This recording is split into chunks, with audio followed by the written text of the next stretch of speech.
Hello guys, कैसे हैं आप सभी। लास्ट वीडियो में हमने पादपों में पोषण का कुछ पोर्शन फिनिश किया था।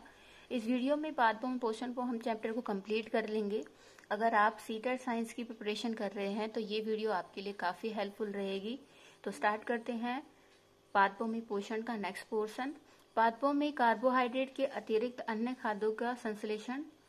तो आपको पता है कि लास्ट वीडियो में हमने देखा था कि प्रकाश संश्लेषण के थ्रू जो पादप हैं वो कार्बोहाइड्रेट का निर्माण करते हैं। इससे पता चलता है कि जब कार्बोहाइड्रेट बन जाता है तो पता चलता है कि प्रकाश संश्लेषण कंप्लीट हो चुका है। साथ में हमने देखा था कि पोषण जो है वो कितने प्रकार का होता है, जैसे स्वपोषण, विषम पोषण। स्वयं पोषण क्या होता है, जब पादप या कोई जीव अपने आप भोजन बना पाता है।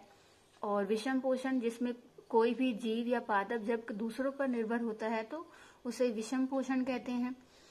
तो नेक्स्ट देखते हैं कि कार्बोहाइड्रेट के अलावा जो अन्य खाद्य हैं वो पादप कैसे प्राप्त करते हैं। पादपों का नाइट्रोजन कहाँ से प्राप्त होती है, तो हम ये देखेंगे जो पादप है उसको नाइट्रोजन कहाँ से मिलती है। वायु में नाइट्रोजन प्रचुर मात्रा में पाई जाती है, परंतु पादप इसका अवशोषण इसी रूप में नहीं कर सकते। देखिए, आपको पता है एटमॉस्फेयर में काफी सारी नाइट्रोजन अवेलेबल है, 78%, लेकिन फिर भी नाइट्रोजन जो है उसे हम डायरेक्ट यूज नहीं कर सकते, ना ही उसे पादप यूज कर सकते हैं। तो क्या कब है जब उसे पादप यूज कर पाएंगे। मिट्टी में कुछ विशेष जीवाणु होते हैं जो गैसीय नाइट्रोजन को उपयोगी यौगिकों में परिवर्तित कर मृदा में निर्मुक्त करते हैं। मिट्टी में क्या होते हैं, कुछ जीवाणु होते हैं, वो जीवाणु क्या करते हैं, उसे गैसीय नाइट्रोजन को उपयोगी यौगिक में क्या कर देते हैं, प्रवर्तित कर उसे मृदा में निर्मुक्त करते हैं। और जब उसे मृदा में अगर निर्मुक्त करेंगे तो आपको पता है फिर वो जो पेड़ पौधे हैं वो जड़ों के थ्रू नाइट्रोजन का उपयोग कर सकते हैं। किसान अपने खेतों में उर्वरक तथा खाद डालते हैं जिससे नाइट्रोजन की प्रचुर मात्रा होती है। जो किसान है आपने देखा भी होगा कि खेतों में क्या करते हैं, उर्वरक और खाद डालते हैं। क्यों डालते हैं, ताकि उनको नाइट्रोजन प्राप्त हो सके। पादपों में पोषण की अन्य विधियां। तो अब देखिए, पादप में हमने स्वयं पोषण पढ़ा था, विषम पोषण पढ़ा था, कुछ और अन्य विधियां जो हैं वो देख लेते हैं। कुछ पादपों में क्लोरोफिल नहीं होता, ऐसे पादप भी विषमपोषी प्रणाली द्वारा अपना भोजन बनाते हैं। देखिए, हमें ये पता था कि जो पादप होते हैं उनमें सभी में क्लोरोफिल होता है, लेकिन कुछ पादप ऐसे भी होते हैं जिनमें क्लोरोफिल नहीं होता। तो जिन पादपों में क्लोरोफिल नहीं होता वो भी क्या करते हैं, दूसरों से भोजन ग्रहण करते हैं। और जब कोई दूसरों से भोजन ग्रहण करता है तो उस प्रणाली को हम क्या कहते हैं, उसे हम बोलते हैं विषमपोषी प्रणाली।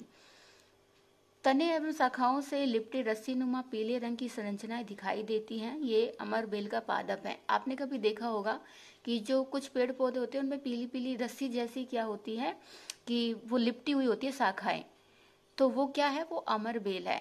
अमरबेल में क्लोरोफिल नहीं होता, ये अपना भोजन स्वयं नहीं बना सकती। अमरबेल अपना भोजन जिस पर ये आरोहित होती है उससे ग्रहण करती है। तो अमरबेल क्या है, वो पीली पीली सी जो रस्सी जैसी होती है उसमें क्लोरोफिल नहीं होता, तो वो अपने भोजन के लिए क्या करती है, दूसरों पर निर्भर रहती है। क्यों, क्योंकि उसमें क्लोरोफिल नहीं होता। तो जिस पर वो आरोहित रहती है, जिस पर वो आश्रय रहती है, उस पर उससे क्या करती है, अपना भोजन ग्रहण करती है। अमरबेल जिस पर आरोहित होती है उस पादप को परपोषी कहते हैं। और अमरबेल परपोषी को अमूल्य पोषकों से वंचित करती है, अतः इसे परजीवी कहते हैं। देखिए, ये जो इन्हें परजीवी कहते हैं, किसे, अमरबेल को परजीवी कहते हैं। ये 2020 में लास्ट टाइम सीटेट में क्वेश्चन आया हुआ था कि अमरबेल क्या है, परजीवी है, परपोषी है, स्वयंपोषी है। तो अमरबेल क्या है, परजीवी है। लेकिन जिस पर ये आरोहित रहती है, जिस पर ये आश्रित रहती है, उसको हम क्या बोलते हैं, परपोषी कहते हैं। लेकिन अमरबेल खुद क्या है, परजीवी है। मच्छर, खटमल, जू एवं जौक आदि भी क्या है, परजीवी। देखिए, मच्छर, खटमल, जू आपने देखा होगा कि क्या करते हैं, दूसरों पर निर्भर रहते हैं अपने भोजन के लिए। तो ये सभी भी क्या कहलाएंगे, ये सभी भी परजीवी ही कहलाएंगे। कुछ पादप ऐसे होते हैं जो जंतुओं का भक्षण करते हैं, ऐसे पादप कीटभक्षी पादप कहलाते हैं। कुछ पादप ऐसे होते हैं जो क्या करते हैं, जो दूसरे जो जंतु आकर उन पर बैठते हैं उनको क्या कर लेते हैं, उनको खा लेते हैं, अपने अंदर ले लेते हैं। तो ऐसे जो पादप है उनको क्या कहते हैं, कीटभक्षी पादप कहते हैं। कीटभक्षी पादप हरे तथा किसी अन्य रंग के हो सकते हैं। इनकी संरचना घड़े के समान दिखाई देती है, इसीलिए इन्हें घटपर्णी भी कहते हैं। तो जो कीटभक्षी जो पादप हैं, जरूरी नहीं है कि वो हमेशा हरे रंग के हो, किसी और रंग के भी हो सकते हैं। और उनकी संरचना कैसी होती है, घड़े के समान। वास्तव में जो उनकी पत्तियां होती है वो घड़े का रूप धारण कर लेती है, इसीलिए उन्हें क्या कहते हैं, हम घटपर्णी कहते हैं। वीनस फ्लाईट्रैप और सनड्यू कीट भक्षी के कुछ उदाहरण हैं। तो कीट भक्षी के कौन कौन से उदाहरण हैं? एक है फ्लाईट्रैप और एक है सनड्यू। ये हमें याद होना चाहिए क्योंकि सीटेट में क्वेश्चन पूछ सकता है कि कीट भक्षी के कौन कौन से उदाहरण हैं। तो वीनस फ्लाईट्रैप और सनड्यू कीट भक्षी के क्या है? कुछ उदाहरण है। इसमें नोट करने वाली क्या बात है? घटपर्णी हरा होता है और प्रकाश संश्लेषण संपादित करता है। तो ये कीटों का भक्षण क्यों करता है? कहने का मतलब अगर घटपर्णी हरे रंग के होते हैं तो उनमें ऑब्वियसली क्लोरोफिल होगा, तो वो प्रकाश संश्लेषण से क्या कर सकते हैं? अपना भोजन बना सकते हैं। उसके बावजूद भी ये अपने एक तरह से कीटों का भक्षण क्यों कर रहे हैं, जो जानते हैं इसके बारे में। इस प्रकार के पादपों को मृदा से वे सभी पोषक नहीं मिल पाते जिनकी इन्हें आवश्यकता होती है, इसीलिए कीटों का भक्षण करते हैं। इसका मतलब मृदा से जो भी चीजें इन्हें चाहिए होती है उनमें से कुछ ना कुछ से ये वंचित रह जाते हैं। इसी वजह से ये क्या करते हैं? कीटों का भक्षण करते हैं, जिससे इनकी खाद्य की क्या हो सके? पूर्ति हो सके। मृतजीवी पोषण। मृतजीवी पोषण क्या है? पोषण की वह प्रणाली जिसमें जीव किसी मृत एवं विघटित जैविक पदार्थों से पोषक तत्व प्राप्त करते हैं, उन्हें मृतजीवी पोषण कहलाते हैं। मीन्स अगर कोई भी पादप या जीव अगर क्या करता है, किसी मृत जीव से या कोई चीज जो गल सड़ चुकी है उससे अगर प्राप्त करता है, तो वो पोषण प्रणाली क्या कहलाती है? मृतजीवी पोषण प्रणाली कहती है। जैसे कि मशरूम, कवक, फंजाई मृतजीवी के कुछ उदाहरण हैं। तो जो आपने मशरूम देखा होगा, बारिश के छतरी जैसी वो हो जाती है। कवक, फंजाई, ये सारे क्या हैं? मृतजीवी के कुछ उदाहरण हैं। यह मृत या सड़ने वाली वस्तुओं की सतह पर कुछ पाचक रसों का स्राव करते हैं, जिससे वे विलयन रूप में परिवर्तित हो जाते हैं। तत्पश्चात इस विलयन का भोजन के रूप में अवशोषण करते हैं। तो ये जो जीव होते हैं या जो पेड़ पौधे होते हैं वो क्या करते हैं?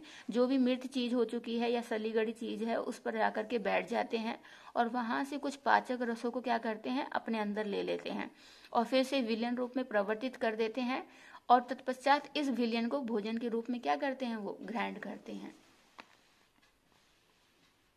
सामान्य कवकों के बीजाणु वायु में उपस्थित होते हैं। अगर हम बात करें कि देखिए कवक कहाँ से आते हैं, आपने देखा होगा कि बरसात के मौसम में ब्रेड वगैरह जो है उन पे फफूंदी जैसी लग जाती है, हरी हरी काई जैसी। तो वो क्या है? एक्चुअली वो कवक के कारण है। तो कवक वो आया कहाँ से? तो वो कवक कहाँ से आते हैं? एक्चुअली वायु में ही उसके बीजाणु जो होते हैं वो उपलब्ध होते हैं। तो अगर जो नमी ज्यादा होगी तो कवक जो होंगे वो क्या होंगे? वो फिर काई का या फिर वो जो हरी हरी चीज है उसका रूप धारण कर लेते हैं। यीस्ट एवं छत्रक जैसे अनेक कवक उपयोगी भी हैं, परंतु कुछ कवक पादपों, जंतुओं एवं मनुष्य में रोग उत्पन्न करते हैं। कुछ कवकों का उपयोग औषधि के रूप में भी होता है। देखिए यीस्ट और छत्रक जैसे क्या है, कुछ कवक उपयोगी भी होते हैं। ऐसा नहीं है कि सभी कवक जो है हमारे लिए हार्मफुल है। कुछ कवक उपयोगी भी हैं, जैसे कि हम कुछ कवक का उपयोग कैसे करते हैं? औषधि के रूप में भी करते हैं।